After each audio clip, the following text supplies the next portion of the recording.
आम आदमी पार्टी की प्रेस कॉन्फ्रेंस शुरू हो गई। अशोक तंवर क्या कुछ कह रहे हैं, आपको सुनाते हैं। 2-3 महीने के अंदर सबसे बड़ी सेना वो आम आदमी पार्टी की होगी और हमारे जो जंगी घोड़े हैं, बहादुर साथी हैं, वो किसान, मजदूर, गरीब आदमी, छोटे छोटे दुकानदार, कर्मचारी। कल एक हमारी बहन की हत्या कर दी सरकार ने राखी के दिन, आप सब जानते हैं, यमुनानगर के अंदर आशा वर्कर का जो प्रोटेस्ट था, तो हम उनके प्रति भी, उस परिवार के प्रति भी अपनी संवेदनाएं व्यक्त करते हैं। बाकी भविष्य में बहुत से पार्टियां, बहुत से लोग ये कहेंगे कि भाई हम जो आम आदमी पार्टी कर रही है हम उसको करके दिखाएं। हालांकि इस सदन में भी बात उठी, लोगों ने तारीफ भी करी। पंजाब का जो हम शहीदों को 1 करोड़ रुपया देने का काम करते हैं, तो ऐसे ही लोग आम आदमी पार्टी को भविष्य के अंदर नकल करने की कोशिश करेंगे। लेकिन मैं समझता हूं कि लोगों को असली चाहिए, खालिश चाहिए, और हरियाणा उसी के लिए जाना जाता है। चाहे वो हमारे खिलाड़ी हों जिन्होंने प्रदेश का नाम रोशन किया, कई और अभी एशियन गेम्स में भी हरियाणा से लेकर के और पूरे देश में बहुत से लोग मेडल लेकर के आए, चाहे वो भाई नीरज चोपड़ा हों या दूसरे साथी, हम सभी साथियों को, उनको भी शुभकामनाएं देते हैं। Thank you.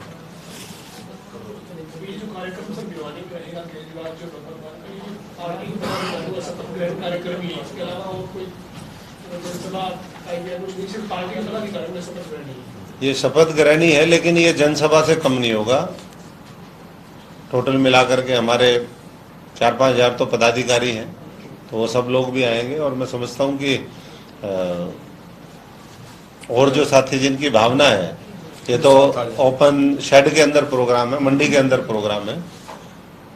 इस तरह शपथ ग्रहण समारोह के साथ ही 2024 के लिए जो हरियाणा की आम आदमी पार्टी की जो चुनाव जो तैयारी है उसका कैसे आगाज होगा? वहीं से आगाज तो अरविंद जी ने बहुत पहले कर दिया था, लेकिन धीरे धीरे जैसे जैसे मजबूत साथी जुड़ते जा रहे हैं और जैसे जैसे गतिविधियां पार्टी की बढ़ी हैं, जमीनी स्तर पर जो आम आदमी पार्टी काम कर रही है, उससे निश्चित तौर पर मनोबल भी बढ़ा है, आत्मविश्वास भी बढ़ा है, और लड़ने का तो जज्बा हमेशा आम आदमी पार्टी के सिपाहियों के पास रहा है। तो मैं समझता हूं कि आगाज तो हम अपना काम करने में लगे हुए हैं, पूरे हरियाणा की 90 की 90 विधानसभाओं में और 10 की 10 लोकसभा के अंदर। सर, आज मुंबई के अंदर इंडिया गठबंधन की मीटिंग हो रही है, 2 पार्टी और आने की बात सामने आ रही है, तो आपके पास कोई जानकारी है? INLD को भी वहां इनवाइट किया गया है? देखिए, जहाँ तक सवाल आज की इंडिया गठबंधन का है, ये देश के लिए बना है, और देश के लिए किसी का अगर समर्पित भाव है और गठबंधन के सारे साथी ये महसूस करते हैं, तो उसमें सबका स्वागत है। बाकी आधिकारिक तौर पे हमें तो नहीं पता कि, क्योंकि पहले 26 दल थे, आज 28 दल आएंगे वहाँ। नहीं, अच्छी बात है, कुनबा बढ़ता रहना चाहिए, बढ़ता रहेगा। आपने कहा कि 10 सीटों पर तैयारी कर रहे हैं। कांग्रेस के जो अध्यक्ष हैं उदय भानु वो कहते हैं कि 10 के 10 पे कांग्रेस चुनाव लड़ेगी हरियाणा में, आप भी तैयारी कर रहे हैं, तो गठबंधन धर्म कैसे निभाया जाएगा?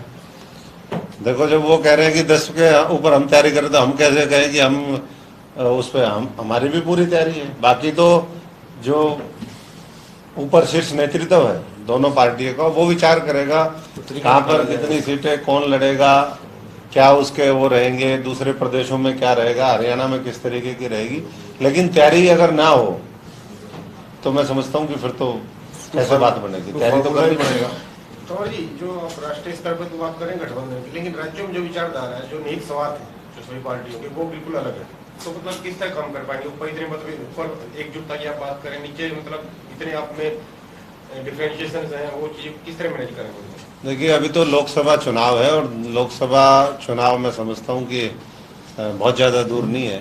पहली प्राथमिकता, चाहे वो दूसरी गठबंधन की पार्टियां हो या आम आदमी पार्टी, वो ये है कि आज देश महंगाई से त्रस्त है, आज बेरोजगारी से त्रस्त है, आज जगह जगह किसानों के ऊपर, नौजवानों के ऊपर लाठियां बरसाई जा रही हैं।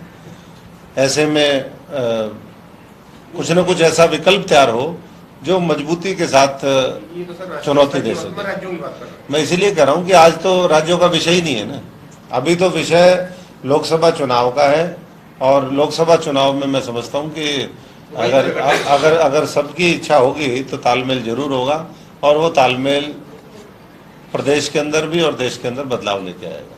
आप कांग्रेस में भी रहे हैं और अब पिछले 8-9 साल से कांग्रेस का संगठन बन नहीं पाया है, आपने साथ में काम किया कांग्रेस में, तो आपको क्या लगता है कांग्रेस में क्यों गठबंधन नहीं बनता? गठबंधन या संगठन? संगठन कांग्रेस को ऐसा लगता ही नहीं कि ये संगठन बनाने की आवश्यकता है। गठबंधन तो मौके पे बना लेंगे। लेकिन सर ये संगठन बनाने की आवश्यकता होती तो इतना लंबा गैप नहीं होता।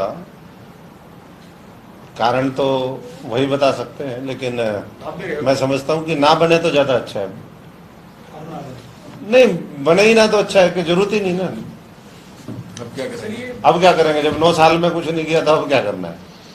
तो भी मंडा मुट्ठी सर, जो आपने पार्टी में पदाधिकारी सर्कल और ये 4000 से ज्यादा पदाधिकारी की नियुक्ति की है, आप 2024 में उसमें उतरे हुए हैं।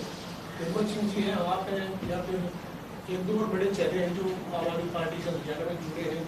बड़े नेताओं की आम आदमी पार्टी को जरूरत नहीं है, या बड़े नेता आम आदमी पार्टी में जुड़ना नहीं चाहते हैं? तो रणनीति क्या है आपकी पार्टी की? देखिए, पार्टी की रणनीति ये है कि पहले हम जमीनी स्तर पर पार्टी को लेकर के जाएं, जनता के बीच में से नया नेतृत्व। अब ये जो सर्कल हमारे इंचार्जेस बने हैं, ब्लॉक के प्रेसिडेंट्स बने हैं, डिस्ट्रिक्ट के बने हैं, ये सब लोग वो हैं, अधिकतर लोग। मैं समझता हूँ कि अगर दूसरी पार्टियां होती जो पुराने रिवायती पार्टी हैं या जिस तरीके से काम वो करते हैं, तो इनमें से 90% का नंबर उसमें लगना ही नहीं था। आम आदमी पार्टी ऐसी है पार्टी जिसके अंदर नए लोगों को मौका मिल सकता है। तो सबसे पहली प्राथमिकता ये है कि वो लोग जो साधारण परिवारों से हैं, जो उस देश के लिए जज्बे के साथ काम करना चाहते हैं, जिनके ऊपर कोई कंपल्शन नहीं कि भाई राजनीतिक प्रोफेशन में आना है।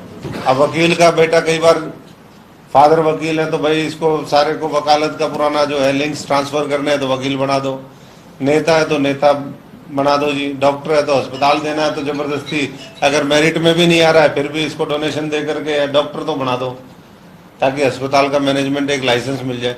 तो आम आदमी पार्टी वैसे नहीं है। आम आदमी पार्टी तो जिसके अंदर जज्बा है और जो कुछ करना चाहता है उन लोगों को आगे लाना चाहती है। और मैं समझता हूं कि इसी वजह से अभी फोकस वो नहीं है।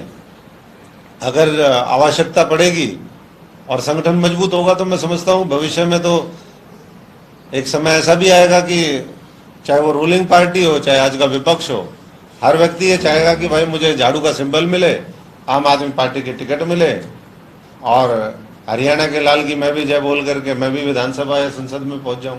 ऐसा भी समय आएगा। कुछ लोग है संपर्क में इस तरीके संपर्क में तो होते रहते हैं लोग, देखते हैं। तब तक हम भी अपना संगठन जमीनी स्तर पर मजबूत कर रहे हैं। और ये जो हरियाणा विधानसभा का हाल है जो मॉनसून सत्र खत्म हुआ है सर, इसमें आप विपक्ष की भूमिका को या फिर सत्ता पक्ष की भूमिका को कैसे देखते हैं? सरकार से जो सवाल विपक्ष बाहर उठाता है उनको कितना? तो अशोक तंवर को आपने सुना तमाम सवालों का जवाब देते हुए किस तरह से आने वाले वक्त में चाहे विधानसभा चुनाव की बात हो या लोकसभा चुनाव की बात हो, पूरी मजबूती के साथ लड़ा जाएगा, आप द्वारा कहना है अशोक तंवर का।